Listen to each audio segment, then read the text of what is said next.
DB প্রধান DB প্রধান কে সরিয়ে দেওয়া হয়েছে তার পদ থেকে। সরিয়ে তাকে যুগ্ম কমিশনার হিসাবে পদায়ন করা হয়েছে। যদিও ডিবি প্রধানের পদে এখন পর্যন্ত কাউকে বসানো হয়নি। আমি আপনাদের একটা বিষয় জানিয়ে রাখি। খোদা বক্স চৌধুরী নামে একজন, যিনি ব্যাপক পাওয়ারফুল এই সরকারের। ওনার পরিচয়টা একটু আপনাদের দিয়ে রাখি, এবং ওনার কারণেই যতটুকু আমার কাছে তথ্য এসছে যে তিনি মূলত আইজিপি ডিএমপি কমিশনারদেরকে পাশ কাটিয়ে তারপরে তিনি তার ক্ষমতা বলে ডিবি প্রধানকে তার পদ থেকে সরিয়েছেন। তার ইন্টারেস্ট কি? এক নম্বর ইন্টারেস্ট হচ্ছে যে তিনি হচ্ছে সেই ব্যক্তি, আপনাদের মনে আছে কিনা, ওসি প্রদীপ যেদিন মেজর সিনহাকে খুন করেন সেদিন একটা ফোন রেকর্ড ফাঁস হয়েছিল একজন কর্মকর্তার কাছে। তিনি ওসি প্রদীপ ফোন করে তারপরে বলছিলেন, স্যার আমি এখন কি করবো, স্যার আমাকে বাঁচান। তিনি বাঁচানোর আশ্বাস দিচ্ছিলেন। সেই ব্যক্তির নাম হচ্ছে আল্লাহ বক্স চৌধুরী। তো এই আল্লাহ বক্স চৌধুরী আর খোদা বক্স চৌধুরী, এই ভারতীয় দালালেরা এই জায়গায় এসে বসলো কিভাবে, আমার প্রশ্ন হচ্ছে প্রথমে সেইটা। সেই ওসি প্রদীপকে বানানো আল্লাহ বক্স চৌধুরীর ভাই খোদা বক্স চৌধুরী এখন, যিনি চিন্ময়কে আটক করলেন, সেই ডিবি প্রধানকে সরানোর জন্য তিনি উঠে পড়ে লেগেছেন। এবার আপনারাই বিচার করে দেখেন। প্রথম কথা হচ্ছে মেঘনা আলম, এটা খুব সেন্সিটিভ একটা ব্যাপার। কারণ মেঘনা আলম কাকে ব্ল্যাকমেল করেছে? সৌদি রাষ্ট্রদূতকে। সৌদি রাষ্ট্রদূতের কাছে 5 মিলিয়ন টাকা চেয়েছে। 5 মিলিয়ন টাকা আসলে ডলার কেউ আসলে এইভাবে চাঁদাবাজি করে না। তিনি পুলিশের কাছে এখন পর্যন্ত যে তথ্য, পুলিশ কনফার্ম হয়েছে 1.2 মিলিয়ন ডলার সেই ব্যক্তি দিতে রাজি হয়েছিল। তারপরেও তিনি অনর 5 মিলিয়ন ডলারই তার লাগবে। এরপরে বাধ্য হয়ে সৌদি সে রাষ্ট্রদূত পুলিশের দ্বারস্থ হন এবং কমপ্লেন করেন। সেই কমপ্লেনের ভিত্তিতেই মেঘনা আলমকে করা হয়। তো আমরা দেখেছি যে আসিফ নজরুলেরও খুব কষ্ট লেগেছে মেঘনা আলমকে কেন এত দ্রুত আটক করা হলো। তিনি বক্তব্য দিয়েছেন তাকে যথাযথ আইন মেনে তারপরে তাকে আটক করা হয়নি। আসিফ নজরুল এখন সবখানে খুব আইন খুঁজেন, শুধুমাত্র তিনি যে পদটাতে বসেছেন সেইখানে বেআইনিভাবে বসে। তো এখানে যেটা আসিফ নজরুলের এই বক্তব্যের পরে আমার যেটা মনে হয় সেটা হচ্ছে যে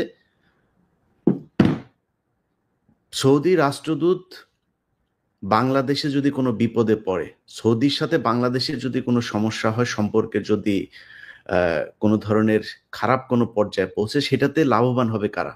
বাংলাদেশের সাথে সৌদি আরবের বিশাল শ্রমবাজার। সেই শ্রমবাজার যদি ধ্বংস হয় তাহলে বাংলাদেশের শ্রমবাজার যদি পাঠানো যদি বন্ধ হয়, ভারত সেই সুযোগ নিবে, পাকিস্তান সেখানে লোক পাঠাবে, শ্রীলঙ্কা লোক পাঠায়। তাহলে আপনাদের বুঝতে হবে যে কাদের হয়ে তারপরে মেঘনা আলম এই সৌদি রাষ্ট্রদূতকে এভাবে জিম্মি করতে চেয়েছে, তাদের সাথে আমাদের সম্পর্ক নষ্ট করতে চেয়েছে। 1.2 মিলিয়ন ডলার মেঘনা আলমের মতো একজন মানুষ খাট যোদ্ধার জন্য অনেক টাকা। তো তাদের মতো এই ধরনের এই আপনার কি বলে নিষিদ্ধ পল্লীর এরা আপনার 1.2 মিলিয়ন ডলার নেয় নাই, তাকে 5 মিলিয়নই দিতে হবে, এর জন্য প্রেশার দেওয়া তাদের সাথে। এটা কেন করা হয়েছে? এটা করার একমাত্র কারণ, যারা ভারতীয় চর এখনো পর্যন্ত এই সরকারের ভেতরে আছে তাদের হয়েই তারা কাজ করছে, এবং তাদের কারণেই সৌদির সাথে আমাদের সম্পর্ক নষ্ট করতে চায়। এটা আপনাদেরকে জানিয়ে রাখলাম, শুধু এতটুকু বলি যে আমরা মনে করি যে ডিবি প্রধানের সবচাইতে বড়, যদি কারো কাছে কোনো সমস্যা থাকে, ডিবি প্রধানের ব্যাপারে কোনো কমপ্লেইন থাকতে পারে, সেটা তাদের ব্যাপার। কিন্তু আমি আমার জায়গা থেকে আমার যে সমস্যা ডিবি প্রধানের, মনে করেন ডিবি প্রধানের যদি নাকি কেউ কোনো সমস্যা পেয়ে থাকে, ডিবি প্রধানের জায়গায় আরেকজন আসবে, একজন আল্লাহ নিজে দুনিয়ায় পাঠাবেন, নবুয়ত নিয়ে আসবেন, আর তিনি এসে ডিবি প্রধানের পদে বসবেন। এরকম একজন যদি পান তাহলে বসায় দেন। কিন্তু ডিবি প্রধানকে আমি জাজ করি যেটা দিয়ে, সেটা হচ্ছে এই ডিবি প্রধান তিনি, যিনি কিনা চিন্ময় এই কৃষ্ণকে আপনার আটক করেছে। ভারতীয় দূতাবাস, ভারতীয় পররাষ্ট্র মন্ত্রণালয় সব জায়গা থেকে চাপ দেওয়ার পরেও এই চিন্ময়কে এই ডিবি প্রধান আটক করেছেন। সেই ঘটনার পর থেকে ডিবি প্রধানের ছেলেমেয়েরা এখন পর্যন্ত স্কুলে যেতে পারেন না। সো এই ঝুঁকিগুলো তো তারা নিয়েছে। মেঘনাকে তো আটক করেছে, 2 দিন আগে মোর্শেদকে আটক করেছে তো 2 শতাধিক এমপি, মন্ত্রী, সাবেক সচিব, সাবেক ভিআইপি লোকজনকে আটক করেছে এই ডিবি প্রধান থাকা অবস্থায়। তো এটা জানিয়ে রাখলাম আরকি, দেশের মানুষের জানা উচিত। আমাদের কথায় হয়তো অনেক কিছু হবে না। আমরা বলাতে হয়তো অনেক সময় উল্টোটাও হবে। আপনাদের জানিয়ে রাখলাম। এটা জেনে রাখা উচিত যে কারা কি করছে, কারা সরকারের ভেতরে অ্যা কি চাচ্ছে সেটা কয়দিন পরে দেখবেন যে চিন্ময় ছাড়া পেয়েছে। হ্যাঁ? এবং গত ২ দিন আগে আপনারা দেখেছেন যে ওই যে সাজ্জাদের স্ত্রী, যিনি কিনা ফেসবুকে এসে সরাসরি আসিফ নজরুলের আইন মন্ত্রণালয়ের সবার গালে চড় মেরেছিল যে টাকা দিয়ে তারপরে সে বের হয়ে আসবে। তার সেই মহিলা কিন্তু কয়েকশো সিরিয়াল ওভারটেক করে তারপরে তার শুনানি করিয়ে তিনি বের হয়ে গিয়েছেন। এগুলো হচ্ছে দেশে। তো আমার লাইভের আজকের অংশটা আসলে এইটা না। আমি যে বিষয় নিয়ে কথা বলতে চেয়েছিলাম আজকে সেটা হচ্ছে বিডিআর। তো বিডিআর এর বিষয়টা নিয়ে আমি আ আমার ফেসবুক পোস্টে বলেছিলাম যে সেনাবাহিনী যদি মনে করেন যে বিডিআর এর আমি মনে করি না যে বিডিআর এর এই যে জামিন শুনানিটা বন্ধ হয়ে আছে এটা আ মানে কোন জজ বা এই মানে বিচারের সাথে সংশ্লিষ্ট যারা তারা করছে বলে আমার মনে হয় না। তাদেরকে কোন একটা জায়গা থেকে চাপ দেওয়া হচ্ছে, যাতে জামিন আদেশটা দেওয়া হচ্ছে না। আমি আপনাদেরকে একটা জিনিস মানে একদম ছোট করে জানিয়ে রাখি, আপনাদের বুঝতে সুবিধা হবে। বিডিআর এর যে সদস্যরা, যাদেরকে জেলখানায় নেওয়া হয়েছে, এই ব্যক্তিদের ভেতরে মনে করেন আমরা শেখ হাসিনার বিচার মানি অথবা শেখ হাসিনার বিচার মানি না। আমি ২ টা দিকেই ২ যুক্তিতে আপনাদের সামনে উপস্থাপন করছি। আপনাদের যেটা মনে হয় আপনারা সেটা জবাব দিয়েন। ১ম হচ্ছে, আমি শেখ হাসিনার বিচার মানি না। যদি বিচার না মানি, শেখ হাসিনাকে যদি আমি বিশ্বাস না করি, তাহলে শেখ হাসিনার সময়ে যারা আটক হয়েছে তারাও নির্দোষ। একবারে মানে খুব সহজ ভাষায়। আচ্ছা, মনে করেন তারা নির্দোষ না সবাই। কেউ হয়তো দোষী আছে। আচ্ছা, সেইটাও মা নতুন করে তো তদন্ত হতে হবে। সেই তদন্তের জন্য একটা কমিশন তৈরি করা হয়েছে। সেই কমিশনটা কাজ করছে। আমার বিশ্বাস কমিশন ভালো একটা রিপোর্টই দিবে। এখন এই কমিশনের রিপোর্ট দেয়ার সময়টাতে সেই মানুষগুলোকে জামিন দেওয়া যেত ১৬ বছর। আপনি তো জানেন না তারা অপরাধী কি অপরাধী না। মানে 50-50। শেখ হাসিনার সময় এরা কিছু মানুষ অপরাধী থাকতেও পারে, নাও থাকতে পারে। তার মানে 50-50। ১৬ বছর জেল খাটলো। তাহলে ১৬ বছর জেল খাটে এই মানুষগুলোকে আপনি কয়টা দিন বাইরে রাখতে পারতেন। এরপর আবার ধরে নিয়ে ফাঁসি দিয়ে দেন। যদি কমিশন যদি বলে যে তারা আসলে অপরাধী, তাদেরকে ফাঁসি দিয়ে দিতেন। আচ্ছা, তাদের কাউকে ছাড়লেন না। এখন নতুন করে বিচারের মনে করেন শুনানি হইল, এই পক্ষ ওই পক্ষ শুনানি শেষে আপনি জামিন আদেশটা দিবেন। এই জামিন আদেশ দেওয়ার কথা আজ থেকে ৩ মাস আগে বলা হইল। এরপরে বিচারকের একদিন পাতলা পায়খানা, একদিন পিরিয়ড, একদিন একেক জিনিস হচ্ছেন ওনার। এই বিচারকের একেক সময় একেক অসুস্থতা নিয়ে তিনি ঠিক শুনানির আগের দিন মানে শুনানির দিন সকালবেলা জানিয়ে দিচ্ছেন যে তিনি আসতে পারবেন না, তিনার পাতলা পায়খানা হয়েছে। বাংলাদেশে ৫ তারিখের পরে এই বিডিআর এর সাথে যে মশকরা করা হচ্ছে, এই মশকরা আর কোন সেক্টরে করা হয় নাই। এত মশকরা আর কোথাও করা হয় নাই। আপনি মনে করেন শেখ হাসিনার বিচার আপনি মেনে নেন। মেনে নিয়ে তারপরে তাদেরকে আটকায় রাখছেন। কারণ শেখ হাসিনা বলেছে, শেখ হাসিনা আপনাদের আম্মা হয়। আপনার আম্মার কথা শুনে আপনি তাদেরকে জেলখানায় রাখবেন। আচ্ছা, শেখ হাসিনা বলে গিয়েছিল যে এইখানে খালাস পেয়েছে যে কজন, ২৭৮ জন প্রায়। এই যে ২৭৮ জন খালাস পেল, আচ্ছা খালাস পাওয়ার পরে তাদেরকে আপনি কোন আইনে আটকে রাখছেন? তাদেরকে তো ছাড়বেন। মনে করেন আপনি শেখ হাসিনার বিচার মানেন। সেই মানুষগুলোকে ছাড়েন। সেগুলোকে সেগুলোর মধ্যে মনে করেন আপনি ছাড়বেন না। সেখান থেকে অর্ধেক ছাড়লেন। ১৭৭ জন, ১৭৮ জনকে ছাড়লেন। বাকি লোকগুলি কি সমস্যা করল? কোন কারণে আপনি তাদেরকে আটকায় রাখলেন? এর মাঝখানে ৩-৪ জন বিডিআর এর সদস্য মারা গেল। এই মৃত্যুর দায় আপনি নেবেন?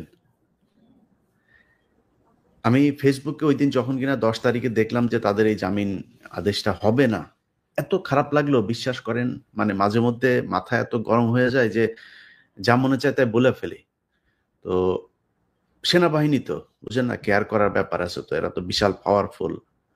এদের কোনো পাপ নাই। সেনাবাহিনী পৃথিবীতে, বাংলাদেশের সেনাবাহিনী বিশেষ করে এরা আসছেন, এরা আল্লাহর থেকে এক একজন জান্নাতের সুসংবাদ নিয়ে আসছেন। এই নিয়ে এসে তারপরে আপনার দুনিয়ায় কয়দিন থাকবেন, আবার জান্নাতে চলে যাবেন। এটা হচ্ছে বাংলাদেশের সেনাবাহিনী, আর এদের কোনো পাপ নাই। আজকে কিছু কথা বলি, বলে তারপরে বাকি কথা যারা যারা সাক্ষী, প্রমাণ এদেরকে সহ তারপরে আপনাদের সামনে নিয়ে আসব। আচ্ছা, প্রথম প্রশ্ন হচ্ছে, আপনারা যারা আমার প্রথম পর্বটা দেখেছেন, সেখানে আমরা একটা জায়গা থেকে শুরু করেছি, পেছনের একটা জায়গা বাদ দিয়ে পরের আরেকটা জায়গা বাদ রেখে মাঝখানের একটা জায়গা আপনাদেরকে শুনিয়েছি। আপনাদের কারো কি মনে হয় যে বিডিআরের সৈনিকেরা পিলখানা হত্যাকাণ্ডের সময় তাদের যে আচরণ দেখিয়েছে, আমরা তো দেখেছি, মানে একেবারে বিদ্রোহ যে হয় নাই তা তো না। পিলখানায় সেদিন বিদ্রোহ একটা হয়েছে, বিদ্রোহ উস্কে দিয়েছে কারা, বিদ্রোহের আগে পরে কি করার পরিকল্পনা ছিল, কারা কি চেয়েছে সেটা পরের কথা, কিন্তু বিদ্রোহ তো একটা হয়েছে, এটাও সত্যি কথা। আপনার সেদিনের ফুটেজগুলো যদি দেখেন, অনেক বিডিআরের সৈনিক, তারা অনেকে মুখ খুলে রেখেই কথা বলেছেন। তো ভারতীয় বাহিনী হলে তো আর মুখ খুলে কথা বলতো না, যারা কিনা এসে ওই যে পিক আপে করে এসে গুলি টুলি করে চলে, তাদের সবারই মুখ ঢাকা, তাদের চেহারা কেউই চেনে না। তো যারা কিনা মুখটুক খুলেই তারপরে প্রতিবাদ, এবং সেই প্রতিবাদগুলো তাদের কি, অপারেশন ডাল ভাত, তারপরে বিডিআর এই সেনাবাহিনীর অফিসারদের অনেকের বউয়ের ব্যাপারে কথা বলেছে, বউদের পেন্টি ধোয়াইতেও বিডিআর কে ইউজ করা হয়, এরকম মানে অভিযোগও আছে। কিছু হইতে না হইতে পাশার মধ্যে লাথি মারা, গালাগালি করা। সেনাবাহিনীর অফিসার এগুলো যারা জান্নাত থেকে এসছেন, আবার জান্নাতে উঠা যাবে। বিডিআর এর সৈনিক গরিব মানুষ, কয় টাকা বেতন পায়, তাদেরকে অপারেশন ডাল ভাতে আপনারা নিয়ে গিয়েছিলেন, ওদের টাকা দিয়েছিলেন? সে টাকা ফেরত দেওয়া হয়েছিল? পিলখানার যে ঘটনা, ওই ঘটনার দিন পর্যন্ত তাদেরকে টাকা পয়সা দেন নাই, কিছুই দেন নাই, ক্ষোভ তো তাদের ছিল। আচ্ছা, এখন ওনারা বিডিআর এর দোষ দেয়। বিডিআর এর যে দোষ দিবেন, বিডিআর এর আপনার যে সিকিউরিটি সেল আছে, তারা কিন্তু আপনার এই তথ্য জানিয়েছিল যে বিডিআর এর কিছু সদস্য এরকম তারা বিদ্রোহ করবে, তারা এরকম পিলখানার দরবারের দিন এই করবে। জানানোর পরে সেনাবাহিনী কিছু করে নাই। কারণ কি? কারণ ওই যে যেই পক্ষটা আপনার এগুলো করতে চেয়েছে, সেনাবাহিনীর ওই অফিসারগুলো তাদের সাথে, কারণ তাদের সাথে কে কে সম্পৃক্ত বলি আপনাদের। কর্নেল মুজিব, আমরা তো স্যাড মিউজিক লাগায়া কর্নেল মুজিব টুজিব, তারপরে বিডিআর এর যিনি ডিজি আছেন শাকিল সাহেব, শাকিল, আমি আপনাদেরকে ভাই বহুবার সময় দিয়েছি, বহুবার বলেছি যে এইসব কথাবার্তা বলবো না, বলতে চাই না, আপনারা আপনাদের কাজ করেন নাই। আপনারা যদি মনে করেন যে বিডিআর এর লোকজনের সব ফাঁসি দিয়ে দিবেন, ফাঁসি দিয়ে দেন, যান, আপনাদের যা মনে চায় করেন। এই কর্নেল মুজিবের স্ত্রী, এমন কোনো ধান্দাবাজি নাই যেটা সে করে না। যেই colonel Shakil, major general Shakil BDR এর ডিজি, তার স্ত্রী পিলখানার ভেতরে মদ নিয়ে মাতাল হয়ে এক এক দিন এক একজনের সাথে উলঙ্গ হয়ে পড়ে থাকতেন। বিডিআর এর টাকা পয়সা আত্মসাতের সাথে এই মেজর জেনারেল ডিজি শাকিল তিনি জড়িত। 600 কোটি টাকা পাচার হচ্ছিল বিমানবন্দরে, সেই টাকা ধরার পরে সেই টাকা আবার ফের বিমানবন্দর কাস্টমস যখন কিনা ইমিগ্রেশন যখন তাদেরকে ধরার পরে এই জেনারেল মঈন সরাসরি হস্তক্ষেপ করে সেই টাকা নিয়ে আসেন, বিমানবন্দরকে বলে আসেন এটা মিডিয়া টিডিয়া কোথাও করার দরকার নাই, এটা সেনাবাহিনীর টাকা, আমরাই পাঠাচ্ছিলাম, এটা নিয়ে আমরা দেখছি। সেই টাকা নিয়ে তারপরে দরবার হয় হচ্ছে কক্সেস বাজারের এক হোটেলে। সেই হোটেলে সেনাবাহিনীর অফিসারদের ভেতরে হাতাহাতি পর্যন্ত হয়েছে। সবশেষ সেই টাকা আর বিডিআর এর ডিজিকে দেওয়া হয় নাই। সেই টাকা আত্মসাৎ করে মঈন, কর্নেল মুজিব, তারপরে লেফটেন্যান্ট কর্নেল ওর নাম কি শামস, এদের একটা গ্রুপ মিলে তারপরে এদেরকে হত্যা করে। এই গ্রুপটার সাথে যে দ্বন্দ্বটা, এই দ্বন্দ্বটাকে কাজে লাগিয়েই ভারত দেখলো যে এই যে এদের মধ্যে একটা লেগেছে, সো এটা একটা সুযোগ, এটা কাজে লাগানো যায়। তখন এই কর্নেল মুজিব, যে মুজিবকে মারা হয়েছে, এই মুজিব কিন্তু এই হত্যাকাণ্ডের সাথে জড়িত। সে জানতো এদেরকে হত্যা করা হবে, কিন্তু তাকে যে হত্যা করা হবে সেটা সে জানতো না। কারণ ভারত ওদের ভেতরে দ্বন্দ্বকে কাজে লাগিয়ে তারপরে দুই পক্ষের ভেতরে আপনার ঢুকে গিয়েছে। এখন ঢোকার পরে ভারত চায় যে আরো অনেককে হত্যা করা হোক। তাদের তো আরো কিছু ওই যে রৌমারি কিছু জায়গা আছে না, সেগুলো তারা চায় যে তাদেরকেও এখানে আনা হোক। তাদেরকে নিয়ে এসছে। ঠিক পিলখানার হত্যাকাণ্ডের ২ মাসের ভেতরে আপনি দেখবেন যে যেই পদায়নগুলো করা হয়েছে, ট্রান্সফারগুলো করা হয়েছে, এখান থেকে অনেককে সরানো হয়েছে, অনেককে ঢুকানো হয়েছে। কর্নেল গুলজার সহ আরো অনেক দেশপ্রেমিক যেসব অফিসার আছে তাদেরকে এখানে ঢুকানো হয়েছে। এটা হচ্ছে ভারতের পলিসি, ভারতের পরামর্শে এটা করা হয়েছে। আর কর্নেল মুজিব এই পুরো কনস্পাইরেসি যেটা হয়েছে, আপনার বিডিআর এর যে সোলজাররা ছিল তাদের সাথে, তারা একটা কনস্পাইরেসির সাথে ছিল। তারা কিসে ছিল? তাদেরকে বলা হয়েছিল যে পিলখানায় একটা বিদ্রোহ হবে, দরবার শুরু হবে, দরবার শুরু হওয়ার পরে তোমরা যাবা, গিয়ে তারপরে বলবা যে আমাদের এই দাবি, এই দাবিগুলো মানতে হবে, না মানলে আমরা ডিজিকে মেরে ফেলবো, অফিসারদের একটাও যেতে দিব না। ব্যারিস্টার তাপসের বাসায় একটা মিটিং হয় ২০০৮ সালে নির্বাচনের আগে। সেই মিটিং এর ভেতরে শেখ হাসিনা নিজে তাদের সাথে ফোনে কথা বলেছেন এবং এই বিডিআর এর যে সদস্য তাদেরকে আশ্বস্ত করেছেন যে তোমরা যা আমাদের এই তাপস এবং নানক যে আদেশ দিবে তোমরা এই আদেশ অনুযায়ী কাজ করবা। আমি যখন কিনা তোমরা বিডিআর এর ডিজিকে ধরবা, গান পয়েন্টে নেয়ার পরে আমি তারপরে কিছুক্ষণ পরেই যাব পিলখানায়, গিয়ে তোমাদের সব দাবি দেওয়া মেনে নিব এবং এই বিডিআর এর অফিসারদেরকে আমি সাথে করে নিয়ে আসবো। এরপর থেকে তোমরা স্বতন্ত্র একটা বাহিনী হবা, এখানে আর্মির অফিসারদের আর কোনো থাকবে না। এই মূলা ঝুলিয়ে তাদেরকে আশ্বস্ত করা হয়। তো বিডিআর কি জানে? বিডিআর জানে এখানে কোনো রক্তপাত হবে না, কিছুই হবে না। যেহেতু কোনো অফিসারের কাছে কোনো অস্ত্র থাকবে না, বিডিআর এর সদস্য একটা অস্ত্র নিয়ে যেয়ে তাদেরকে জিম্মি করবে, তাদেরকে শেখ হাসিনা এসে নিয়ে যাবে, দাবি দেওয়াই হবে, বিডিআর এর অধীনে বিডিআর চলবে। এই হচ্ছে বিডিআর জানে। বিডিআর কে কিন্তু কোনো হত্যাকাণ্ড, কোনো কিছুর ব্যাপারে তাদেরকে জানানো হয়নি এবং বিডিআর এর কেউ এটার ব্যাপারে জানে না। জানে কারা? এই কর্নেল মুজিব সহ এই কয়েকটা, এই যে শামস টামস, এরা জানে।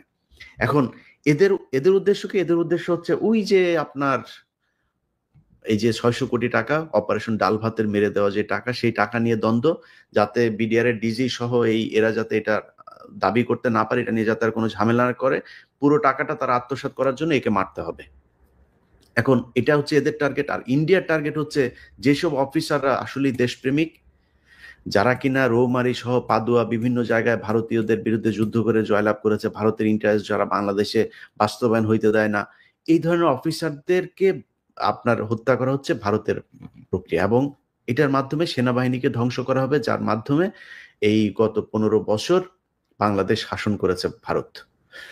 তো এই দুই পক্ষের মিলে আপনার যে পরিকল্পনা, সেটার বাস্তবায়ন হয়েছে হচ্ছে পিলখানা হত্যাকাণ্ডের দিন।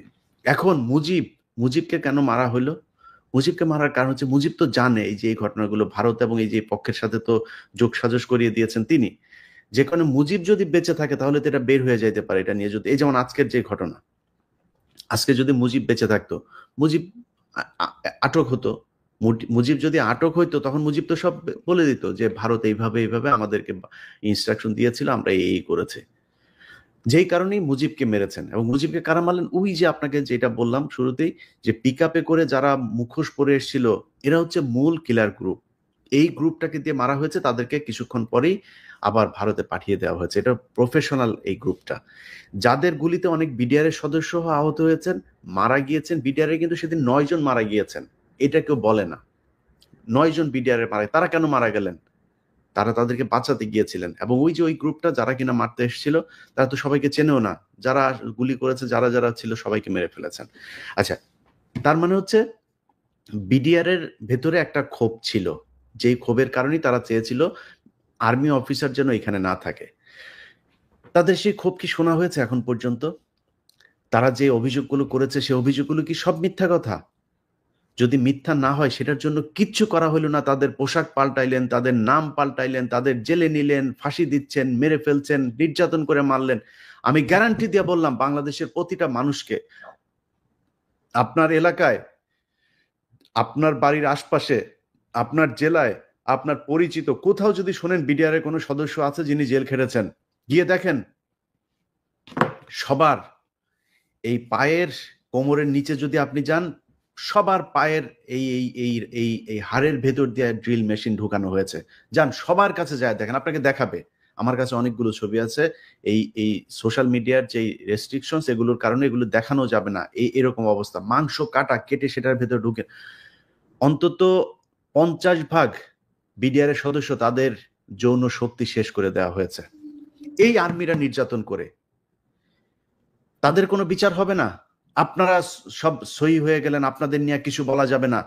আমি ইলিয়াস যতদিন বেঁচে আছি, যতদিন বলতে পারবো মুখ দিয়া, ততদিন এগুলি বলে যাব। আপনারা মনে করার কোনো কারণ নাই যে আপনারা বিশাল বাল ফালানো কিছু হয়ে গেছেন, যে আপনারা যা মনে চায় তাই করবেন, আপনাদের বিরুদ্ধে কেউ কিছু বলতে পারবে না। আপনারা নিজেদের দোষ ঢাকার জন্য আজকে এই বিডিআর এর এই নিরীহ সৈনিকদেরকে আপনারা মারছেন। খোঁজ নিয়ে যায় দেখেন কেন এই কথাগুলো কেন বলি। আমার তো এখন সরকারের সাথে আসলে এই সেনাবাহিনী এত প্রভাবশালী, এদের সাথে তো এই দ্বন্দ্ব বাঁধানোর দরকার নেই। আরে ভাই, এখান থেকে বের হইতে পারি না। আপনি এই পরিবারগুলোর কাছে যান, পরিবারগুলোর অবস্থা দেখেন। এক একটা পরিবার না খায় মরছে, বউ নাই, বাবা মা মারা গিয়েছে, ভাই বোন খবর নেয় না, জেলখানায় কোনো খোঁজ নাই, ওষুধ খাওয়ার পর্যন্ত কোনো ব্যবস্থা হয় না এই জেলখানার ভেতরে। গত 5 তারিখের পর থেকে তাদের সাথে কিছুটা নমনীয় অবস্থায় আছে জেল কর্তৃপক্ষ। এর আগে তাদের চিকিৎসা হইলে এমনভাবে তাদের চিকিৎসা প্রক্রিয়া নেওয়া হইতো, ওইখানে একজন ডাক্তার ছিল, এই ঘটনার সাথে হাসপাতালের যে চিকিৎসক তাদের চিকিৎসা দেয় নাই, সে দায়ী। এই হাসপাতাল এই এই 25 তারিখের পর থেকে যত কয়জন আপনার বিডিআর এর মারা গিয়েছে, এদেরকে যে ডাক্তারের সার্টিফিকেট, আপনার পোস্টমর্টম সার্টিফিকেট, এদেরকে যে ডাক্তারের কাছে নিয়ে যাওয়া হইতো, যে হাসপাতালে নিয়ে যাওয়া হইতো, সব কয়টা এই কিলিং এর সাথে জড়িত। এগুলো কমিশনের তদন্তে বেরিয়ে আসবে। আপনারা বাঁচতে পারবেন না, তো আপনারা চাইলেও বাঁচাইতে পারবেন না। আর আমার কথা হইলো যে ভাই, আরে ভাই, আপনারা সেনাবাহিনী, আপনারা তো দেশপ্রেমিক, আপনারা অনেক ভালো, দুদকের চাই অনেক ভালো, পুলিশের চাইতে অনেক ভালো, বিজেপির চাইতে অনেক ভালো, অনেক ক্ষেত্রে আপনারা অনেক ভালো। আমরা আপনাদেরকে ভালোবাসতে চাই। আপনারা কি চান? আপনারা আসলে মানুষের ভালোবাসা পাইতে চান। আপনাদেরকে বারবার বলা হচ্ছে, আপনি এই দায় নিচ্ছেন কেন? আপনি তো পিলখানা হত্যাকাণ্ডের সাথে জড়িত না, আপনি তাদের টর্চার করেন নাই। আপনারা এখন যে অফিসার গুলো আছেন, ওয়াকার থেকে শুরু করে এখন এই যারা আছেন, আপনারা তো এটার সাথে জড়িত না। তো সমস্যা কি? আপনারা এটা দায় নিচ্ছেন কেন? আপনারা সেনাবাহিনীর সবাইকে বাঁচাইতে চাচ্ছেন কেন?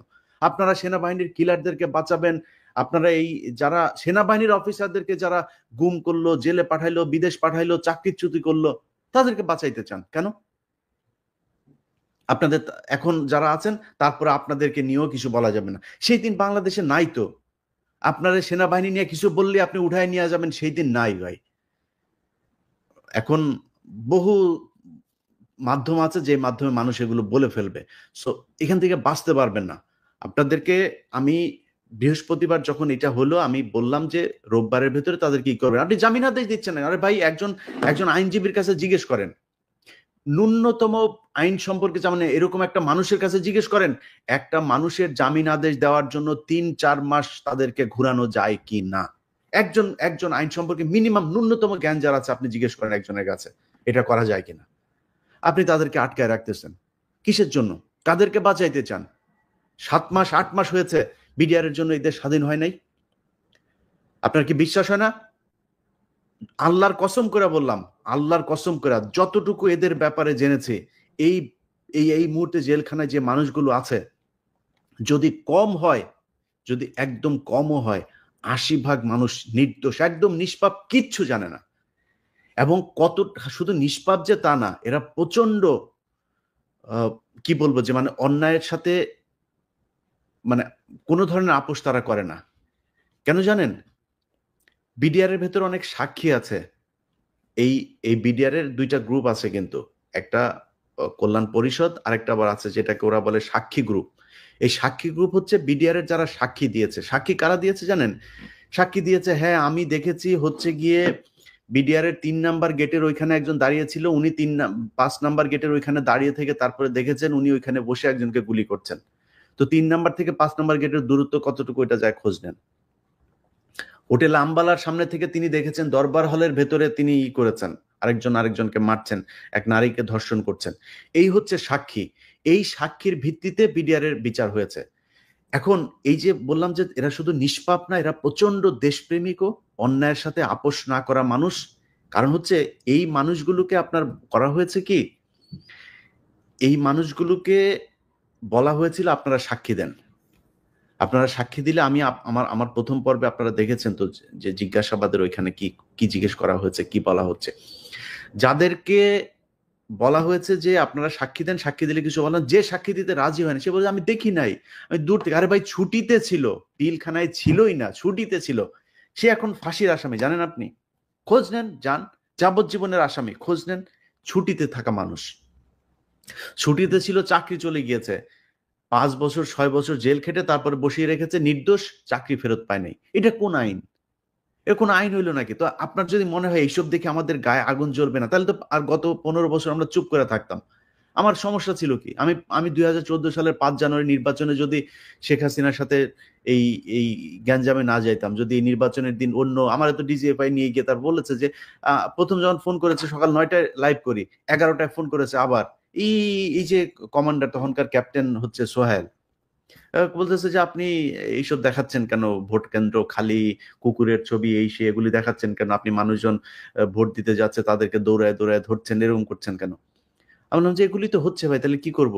আমি যখন ভোট কেন্দ্রে ঢুকছি তখন সে দৌড় দৌড় দিচ্ছে, আমি তার পেছনে পেছনে, আমার তো এই ইয়েটা লাগবে, আমার তো সে তার হাতে কি ওটা তো লাগবে আমার, আমি তো তার মারতে যাইনি, আমি তো এটা আনতে গিয়েছি। তা আমি কি করব? যা হচ্ছে সেটাই তো দেখাচ্ছে। বলছে অন্যান্য টেলিভিশন পত্রিকাগুলো যা করে আপনি দেখেন না, আপনি খালি এগুলি দেখাচ্ছেন। ২১ টিভি ছাড়া আর অন্য কিছু না, কেউ নাই নাকি? তা বলল অন্য কে কি দেখে সেটা তার ব্যাপার। আমি কি দেখি সেইটা আমার ব্যাপার। আমি আমার টেলিভিশন সেটাই চালাবে যেটা আমি দেখছি। আমি তো আরেক টেলিভিশনের রিপোর্টারের করব না। তো সেগুলি যদি অন্য টেলিভিশনের মতো করেই চলতাম, তাহলে তো আমার মামলা খাইতে হয় না। আমার তো ২০১৫ সালে ২১ টিভির আব্দুল সালামকে জেলে যাইতে হয় না। তার জেলে যাওয়া কনক সারোয়ারের জেলে যাইতে হয় না। আমার পালায় থাকতে হয় না, পালায় দেশ ছাড়তে হয় না। তাহলে তো ঠান্ডা হয়েই থাকতাম। আপনার কি মনে হয় এইসব দেখলে তো কষ্ট হয় রে ভাই। আমি আপনার পক্ষে কথা বললে তো আমার আরো লাভ। আমি যদি এখন সেনাবাহিনীর ডিজিএফআই এর পেইড এজেন্ট আছে কারা আমরা চিনি না? পেইড এজেন্ট, পেইড ইউটিউবার যারা আছে তাদের মতো যদি নাকি কথা বলে যদি নাকি আমি তাদের কাছ থেকে সুবিধা নিতাম, তাহলে তো আমারও ভালোই হইতো। আমি নেই কেন? কারণ আমি তো অন্যায়ের সাথে আপোস করব না। আপনি আমার মেরে ফেললেও করব না। আমি যতদিন জীবিত আছি এই ব্যাপারে আমি কথা বলেই যাব। এখন আপনাদের কাছে অনুরোধ ভাই, দেখেন, যারা মারা গিয়েছে তাদের নিয়েও বাজে কথা বলতে চাই না। আপনাদের নিয়েও বাজে কথা বলতে, আপনাদের এই সেনাবাহিনী এই দেশকে চালাইতে হবে। আমি সেনাবাহিনীর সবাইরে যদি বাদ দিতে হয় তারপরে আবার ফের সেনাবাহিনীই লাগবে এই দেশ বাঁচাইতে হইলে, এই দেশের সেফটির জন্য। তো আপনাদের কাছে অনুরোধ, আল্লাহর ওয়াস্তে, আল্লাহর ওয়াস্তে এই বিডিআর এর যেই লোকগুলির সাথে যেই প্রতারণা করছেন, যেই যেই বঞ্চনা, যেই মানে নির্যাতনের শিকার এই পরিবারগুলোর কাছে যদি মিনিমাম মনুষ্যত্ব থেকে থাকে, আপনারা তো এটা বুঝবেন না। আপনাদের এইখানে এই বলে থাকেন যে আহ, কি বলে রেপ করেছে, আর্মি অফিসারদের অনেকের ওয়াইফকে রেপ করেছে।